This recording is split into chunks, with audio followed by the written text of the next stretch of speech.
거부권이 뭔가요? 거부권 그러면 종종 대통령이 저 입법부에서 오는 법률에 대해서 거부해서 다시 돌려보내는 그런 것을 거부권이라고 그래요. 뿐만 아니고 저 유엔에서는 상임 5개국이 유엔에서 결의된 것을 동의를 하지 않고 거부권을 딱 행사함으로써 그런 세계적인 분쟁이나 위험으로부터 각각 다툼을 피하여 지켜나가는 그러한 것으로 거부권을 행사한다고 그래요. 또 시민들은 불복종 운동을 통하여 세상의 법률이라든지 그런 공정성을 제고해 달라고 이렇게 건의하는 것이 바로 거부권이라고 그래요. 그런데 우리는 믿음을 가진 우리는 도대체 무엇에 대한 거부권을 해야 되느냐?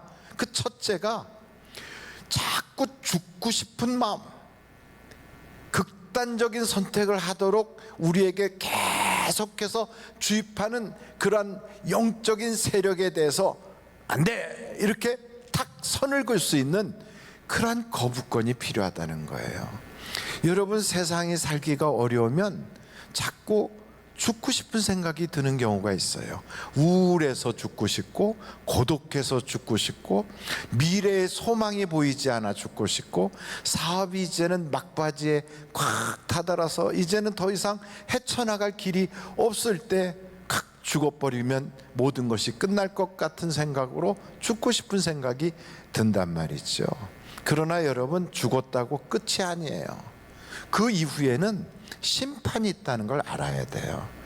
우리가 이 세상 살면서도 고통 가운데 살았는데 결국은 그러고 나서 심판을 당해서 천국을 들어가지 못한다면 그보다 더 끔찍한 실패가 어디 있겠어요.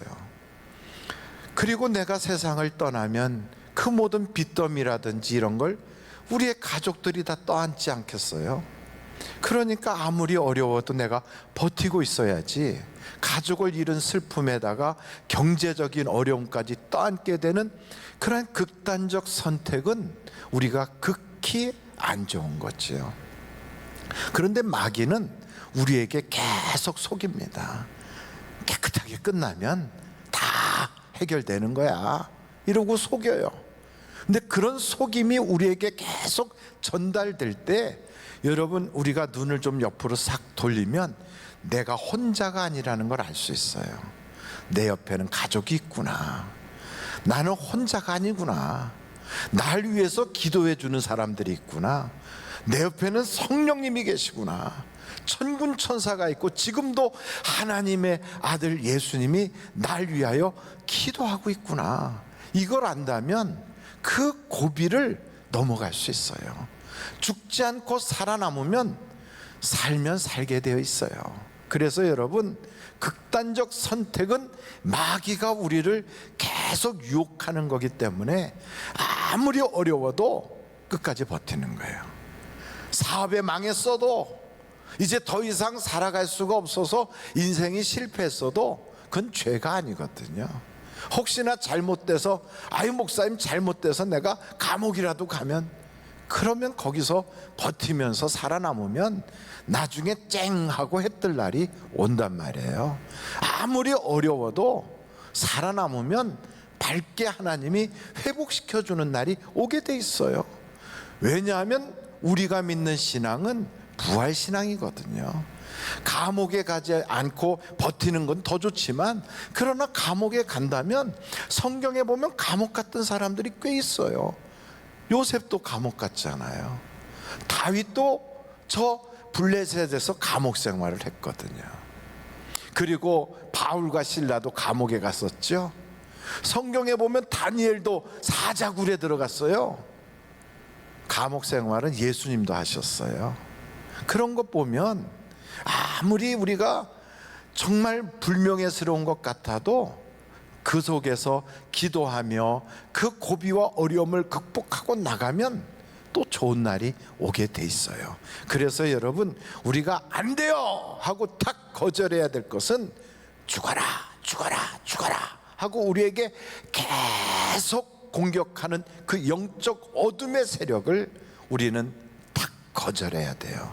그렇게 거절할 때 비로소 나도 모르게 내 속에서 소망이 일어나고 나로 하여금 살고 싶은 마음이 생기고 그리고 살 수 있는 길이 열려지게 돼 있어요. 하나님은 우리에게 죽은 자도 다시 살린다고 하는데 아무리 어려워도요, 우리가 버티고 믿음으로 주님을 바라보면 주님은 우리에게 살 길을 열어주신다고요.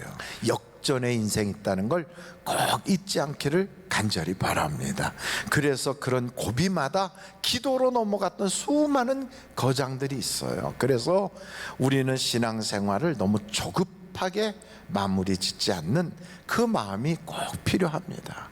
두 번째로, 우리가 안 돼요 하고 믿음으로 거부권을 탁 들여야 되는 것은 죄에 대한 거예요. 우리가 세상을 살기가 어려워지면 그냥 한번 탁 눈 감고 그냥 저렇게 죄와 타협을 해버릴까?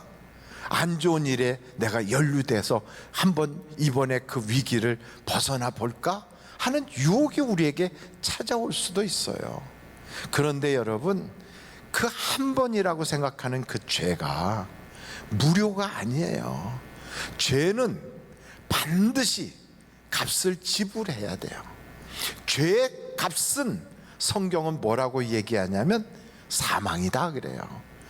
그 죄 때문에 가정이 깨져요. 그 죄 때문에 사회가 무너지고 죄 때문에 내가 무너지게 되는 거예요. 내 인생이 거기서 완전히 부서지게 되는 거예요. 그래서 여러분, 마귀는 우리에게 속이거든요. 한 번뿐이야. 아무도 몰라. 보는 사람도 없잖아. 그리고 이걸 통해서 너가 한번 탁 붙잡으면 너 성공할 수 있어. 우리에게 그렇게 유혹할 때 마귀에게 속지 마십시오. 마귀는 우리에게 틈타기 위하여 계속 우리에게 공격해 되거든요. 수없이 나를 넘어뜨리려고 공격하는 그 마귀 앞에서 우리는 깨달아야 돼요. 죄는 무서운 것이라는 걸. 죄는요, 반드시 하나님의 징계가 찾아와요. 그리고 하나님이 진노하시고 심판이 있는 거예요. 여러분, 성경에 보면 고린도전서 10장이거든요. 한번 찾아보시겠어요? 고린도전서 10장인데 그 성경에 보면 바로 애굽을 출발하여 하나님께서 젖과 꿀이 흐른다는 그 약속의 땅으로 가는 과정에 광야를 지나게 되었거든요. 그러니까 우리가 살고 있는 이 세상이 마치 광야와 같다고요. 이 광야는 어떤 거냐? 목적지가 아니에요. 이 광야는 그냥 지나가는 과정이란 말이죠. 근데 이 광야를 지나가는 이스라엘 백성들이 홍해를 가르시는 하나님, 만나와 메추라기를 내리시는 하나님, 반석을 쪼개서 그 속에서부터 생수를 터뜨려서 주시는 그 하나님을 경험했음에도 불구하고 그 사람들이 광야에서 그냥 다 실패로 끝났어요. 약속의 땅에 들어간 사람이 아주 극소수예요. 우리도 마찬가지로 예수 그리스도를 믿고 하나님이 약속한 수많은 축복을 우리가 누리겠다고 가는데 그 과정에서 실패하여 넘어지는 사람들이 많단 말이에요. 그래서 성경은 우리에게 경고하면서 보여주는데, 여러분 거기에 이렇게 나와 있거든요. 한번 4절부터 보세요. 고린도전서 10장 4절이에요. 다 같은 신령한 음료를 마셨으니 이는 그들을 따르는 신령한 반석으로부터 마셨음에 그 반석은 곧 그리스도시라. 5절이에요. 그러나 그들의 다수를 하나님이 기뻐하지 아니하셨으므로 그들이 광야에서 어떻게 됐다고요? 멸망을 받았느니라. 아니, 이 사람들이 왜 광야에서 멸망을 당했을까? 하나님이 그들을 이끌어갈 능력이 안 돼서 실패했나? 아니면 하나님께서 그들이 그 광야 생활을 하는 동안에 목적지를 변경시켰나? 그게 아니에요. 그들이 죄 때문에 무너진 거거든요. 여러분, 그래서 그 죄에 대하여 우리가 깨달아야 돼. 아, 이건 안 되는구나 하고 깨달아야 되는 거예요. 근데 그 죄를 우리가 옆에서 딱 보면, 마귀가 죄를 우리에게 딱 던질 때 영적으로 눈을 뜨지 못하면 그 죄가 죄로 안 보이거든요. 그래서 우리는 이런 문제가 딱 있을 때 이게 죄로 딱 깨달아져서 섬찟하게 느껴지고 팍 거절하려면 우리의 육신만 가지고는 안 돼요. 영적으로 깨어 있어야 돼요. 그래서 성령의 충만함을 받아야 이 영적인 도전을 이겨나갈 수가 있어요. 오늘 이 성경을 보니까 그 다음에 이 사람들이 5가지 종류의 죄에 대하여 쭉 나와 있거든. 한번 여러분 보십시오. 7절에 보니까 6절 보세요. 이러한 일은 우리의 본보기가 되어 우리로 하여금 그들이 악을 즐겨한 것 같이 즐겨하는 자가 되지 않게 하려 함이니, 그들 가운데 어떤 사람들과 같이 너희는 뭐하는 자가 되지 마라, 우상 숭배하는 자가 되지 말라. 여러분, 우리가 세상을 살면서 눈에 보이는 무슨 부처상이라든지 무슨 거기에 무슨 그 미륵 불상 같은 거를 새겨놓고 집에다 그거 갖다 이렇게 모셔놓고 이런 사람은 기독교 신자 중에는 없을 거예요. 그런데 무슨 우상 숭배를 하지 말라 이러는데, 그 말씀은 보이지 않는 우상이 우리에게 있다는 거죠. 하나님보다도 더 의지하는 것, 하나님보다도 더 기뻐하는 것이 우리에게 우상이다 이거예요. 이렇게 코로나 바이러스 기간 동안에 세상을 살아가는데, 이야, 살기가 너무 힘들어. 있는 사람은 괜찮지만 없는 사람은 더 힘들어져서 빈부의 격차가 분익분 빅부로 완전히 갈라졌어. 그래가지고 그렇게 그냥 완전히 사람의 이게 차별이 확실히 되니까 돈이 있어야 되겠더라. 이래가지고 돈 하다 보면 자기도 모르게 하나님보다도 돈을 더 의지하는 모습으로 나타나거든요. 여러분, 이렇게 되는 것이 그게 죄라는 거예요. 하나님을 의지해야 될 우리가 돈을 의지해. 물론 돈이 필요하지만 돈은 수단이거든요. 하나님이 우리에게 주시는 거지 그게 우리의 목적이 돼서는 안 된단 말이죠. 그런데 그것을 의지해요. 사람 의지하고 돈 의지하고 세상 권세 의지하고 다른 것 자꾸 의지하는 그것이 보이지 않는 우상이에요. 오늘 여러분, 혹시나 그런 것이 있다면 이걸 가지고 마귀가 나에게 싹싹 이렇게 잡아먹으려고 올 때 내가 무슨 소리 하고 거부권을 딱 들어 밀을 수 있어야 우리가 믿음의 싸움에서 승리할 수 있는 거거든요. 성경에 보니까 그 다음에는 음행이고, 그 다음에는 시험이고, 원망이고, 그리고 자만이고, 이런 것들이 우리를 넘어뜨리라는 거예요. 여러분, 우리가 세상을 살다가 보면 좀 즐기고 싶고 좀 쉬고 싶고 쾌락으로 마음과 몸이 무너져 버릴 경우가 꽤 있는데, 그게 바로 음행이란 말이죠. 그리고 또 그 다음에 보니까 여기에 시험이라는 게 있어요. 여러분, 시험이 뭐냐면, 우리가 신앙생활 하다가 내가 이렇게 열심히 노력하고 기도하고 주님을 잘 섬겼는데 왜 안 풀리나, 하나님이 정말 계신가 안 계신가 하고 의심하는 그것 자체가 시험이라는 거예요. 여러분, 이런 일이 딱 생길 때 우리의 마음속에서 이렇게 생각해야 돼. 무슨 소리야, 내가 그렇게 기도했다고, 그런데 왜 하나님이 응답 안 주셨다고 불평하지 마. 나는 원래 죄인으로 멸망당할 사람인데 하나님이 나를 하나님 자녀 삼아 주셨잖아. 이것만 생각해도 나는 지금 사는 것이 이게 하나님의 은혜야, 은혜.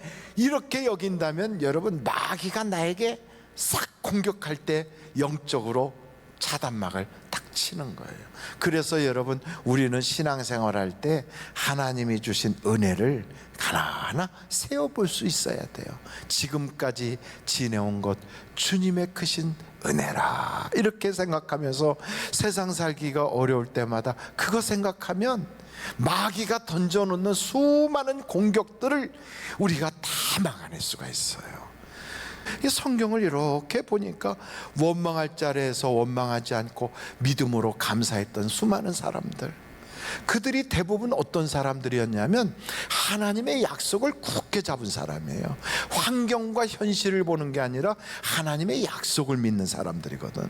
그래서 갈렙과 여호수아가 다른 사람과의 차이점이 뭐냐, 이 사람들은요 말씀을 붙잡고 사는 사람들이었어요. 그래서 우리는 이 코로나 전국 속에서 어떻게 살아야 되느냐, 사람이 떡으로만 살 게 아니다, 사람이 돈만 있어서 되는 게 아니다, 사람이 이 세상 것만 먹는다고 사는 게 아니다, 우리는 하나님의 말씀을 먹어야 산다. 이걸 우리가 탁 붙잡고, 그래, 말씀을 받아야 원망할 자리, 죄 지을 자리, 시험 받을 자리, 연단하는 그 자리에서 우리는 믿음의 싸움을 이겨나갈 수가 있는 거예요. 신앙이란 뭐냐면 날마다 영적 전쟁이에요. 날마다 마귀는 휴가도 가지 않고 나를 공격해 대고 있어요. 깨어있지 못하면 수시로 넘어져요. 돈 많다고 안 넘어집니까? 아니면은 많이 배웠다고 안 넘어집니까? 인물 반반하면 안 넘어집니까? 도리어요, 어려움이 있을 때보다 잘 나갈 때 넘어지는 게 더 많아요. 그래서 우리는 인생을 살면서 항상 마귀는 쉬지 않고 나를 틈을 보면서 공격하지만, 깨어 있으면, 하나님의 말씀을 딱 붙잡고 있으면, 그리고 그 말씀을 적용할 수 있는 능력이 있도록 성령님이 나를 확 지배를 하시면, 우리는요 시험 받을 기회를 축복의 기회로 바꿔놔요. 아무리 어렵다고 말하는 그 순간에도 하나님의 강력한 능력의 손이 나를 확 잡을 수 있는, 하나님의 마음을 움직일 수 있는 그러한 기회로 우리가 나가게 돼 있다고요. 그래서 여러분, 우리는 인생을 살면서 사람들 보고 사는 게 아니라 하나님을 상대하고 살거든요. 하나님의 마음을 움직이는 바로 그런 사람들이 우리잖아요. 그래서 여러분, 인생을 살면서 이렇게 원망할 자리가 있으면 감사로 바꾸고, 하나님이 왜 저러시나 하고 시험 받을 자리가 있으면 도리어 은혜를 세워보면서, 그러면서 우리가 한 걸음 한 걸음 가다 보면 우리의 발걸음 그 자국이 보면 신앙 고백이고, 그 발자국이 하나님이 보실 때마다 잘했어, 잘했어, 잘했어, 그러면서 우리를 보면서 하나님 막 기뻐하신단 말이죠. 그게 다 지나고 보면 면류관이요, 지나고 보면 하나님이 내게 주신 축복의 기회였구나를 고백하게 되는 거예요. 그래서 여러분, 찬송가도 복음성가도 그런 거 있잖아요. 내가 지금 사는 곳 주님의 크신 은혜요, 주를 믿게 된 것은 더욱 크신 은혜라. 그렇습니다. 우리는 그런 은혜를 생각하며 살다 보면 절대로 넘어질 일이 없어요. 죄가 나를 삼키려고 덤벼들 때, 그 죄가 나를 안다고 나에게 친밀하게 막 이렇게 붙을 때, 우리는 알아야 돼. 그 죄 때문에 에덴 동산도 뺏겼어. 그 죄 때문에 저주가 왔어. 그 죄 때문에 하나님과 우리 사이가 갈라졌어. 이 죄가 말이야 나를 멸망의 길로 이끌어가는 거야. 예수의 이름으로 명하노니 더러운 어둠의 세력아 내게서 떠나가라. 그래서 여러분, 우리는 죄에 대한 거부권을 탁 들어야 되는 거예요. 그때마다 쏘아대는 불화살을 믿음으로 팍팍 막아내고 나가는 멋진 영적 용사가 되는 것입니다. 마지막으로 성경은요 계속 살펴보면 우리에게 그래요. 절대로 포기하지 마. 절대로 너 여기서 멈추지 마라. 그런데 우리는요 포기하고 싶을 때가 있어요. 그냥 여기서 그냥 주저앉고 싶을 때가 있어요. 그런데 성경은 말하거든요. 내게 능력 주시는 자 안에서 내가 모든 것을 할 수 있다고. 요즘은 젊은이들이요 삼포시대다 그래요. 아이고, 얼마나 젊은이들이 살기가 어려웠으면 글쎄 연애도 포기하고, 결혼도 포기하고, 애 낳는 것도 포기하고, 아니 취직을 포기하고요, 세상의 사람들과 교제하는 것도 포기한대. 그래갖고 이제는 오포 시대가 됐대요. 다 포기해. 왜요? 힘드니까. 그래서 사람들이 아예 꿈을 잃어버리고 살아. 젊은이들이 꿈을 꾸질 않아요. 비전이 없어. 그냥 그때그때 그냥 땜질하는 인생으로 그럭저럭 그냥 살아가는 거예요. 그러면서 그 젊은이들 입에서 무슨 얘기를 하냐면 헬조선이라고 그래. 헬조선. 여러분이 대한민국을 헬조선이라고 말하는 사람은 그 스스로 벌써 지옥에 사는 거예요. 근데 우리 대한민국은요, 얼마나 하나님이 복 주신 나라인 줄 아십니까? 저 외국에 나가서 선교사님들하고 같이 차를 타고 가다가 주유소에 들려가지고 기름 넣는다고 탁 갖다 기름 꽂잖아요. 그러면 그 사람들이 와서 이렇게 쳐다보고 동양인이면 물어봐요.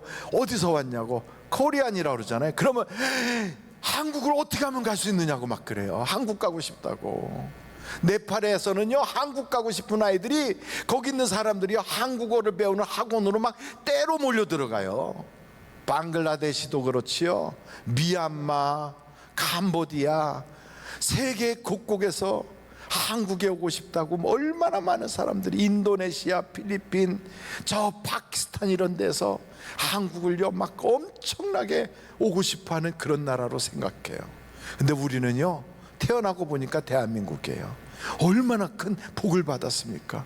그 사람들은 한국에 오려고 한국에 비자 받고 싶어 갖고 한국어를 배워요. 우리는 그냥 하다 보니까 한국말 이렇게 잘해요. 제가 미국 생활한다고 갔었을 때, 아이고 참, 그 학교에 보면 잡보더라고 일거리가 이렇게 쭉 나와 있어요. 일하고 싶은 아이들 거기다 신청하라고. 보면은 여기에 파출부, 접시 닦기, 페인트, 잔디 깎기, 세탁소, 뭐 별게 다 있어요. 그거 다 보면 애들이요, 유학생들이 거기 대롱대롱 매달려서 막 전화번호 적어요. 연락하면 오라 그래서 가지요. 그러면 일하면 바로 현금으로 탁 줘요. 얼마나 신나는데. 그거 받아가지고요 거기서 막 이것도 사고 저것도 하고 학비도 쓰고, 그 심지어는요 한국으로도 보내기도 하고. 그러면 여러분 생각해 보세요. 우리는 그러면서 그 돈 가지고도 이것도 하고 저것도 다 하는데 우리하고는 비교할 수 없이 영어를 엄청나게 잘해. 그래서 제가 그랬어요. 저 친구들은 도대체 어느 학원에서 공부했기에 영어를 저렇게 잘하냐고. 근데 이 아이들이요, 그렇게 잘하는 영어를 가지고 써먹지도 않고 공원에서 누워가지고 포기하고 인생을 그렇게 살아요. 그러면서 무료로 그 급식소, 무료로 배급하는 급식소에 줄 서가지고 거기서 얻어먹어요. 조금만 노력하면 다 먹고 살 수 있는 일거리들이 수두룩하게 쓰였는데, 이야, 생각만 바꾸면 되는 것을 그걸 못하는 거예요. 우리나라에서도 마찬가지예요. 아이고 일할 데가 없다고 눈높이만 조금만 낮추고 조금만 노력하면, 자존심만 버리면, 체면만 버리면 못할 게 없는데 포기하고 사는 거예요. 여러분, 바닥에서부터 한 걸음 한 걸음 쫙 올라가다 보면 나중에는요 그것이 모아져서 자본이 돼서 자기도 뭔가를 할 수 있는 그런 그 자본이 모아지고 사장님이 될 수 있고 아이디어가 나오고요, 새로운 도전을 할 수 있는 꿈을 꾸게 되거든요. 그래서 여러분, 땀을 흘리는 자에게는 꿈을 하나님이 허락하시고 비전을 주시는 거예요. 아무것도 안 하면 그런 꿈조차도 못 꾸는 거예요. 그래서 우리가 믿음의 거부권을 딱 들 때 언제냐? 쉽게 살자 하는 그런 생각에 대해서 아니야 하고 거부해야 돼요. 포기하자, 아니야 하고 딱 거부해야 돼요. 그래서 우리는 믿음의 장부로서요, 하나님이 내 영혼에 유익함을 주려고 주신 이 대한민국에서 21세기를 살아가면서 아무리 코로나 바이러스가 세상에 어렵다고 할지라도 환경에 지지 말고 믿음으로 멸류관을 쓰는 기회로 삼아 나가면 반드시 한 사람 한 사람 하나님이 강한 손으로 딱 붙잡아서 약속의 땅에 들어가게 될 줄로 저는 믿습니다. 한 사람도 낙오하는 사람 없이 믿음의 장부들이 되어서 그 하나님이 젖과 꿀이 흐르는 이 축복의 땅을 성경에 엄청나게 약속해 놨거든요.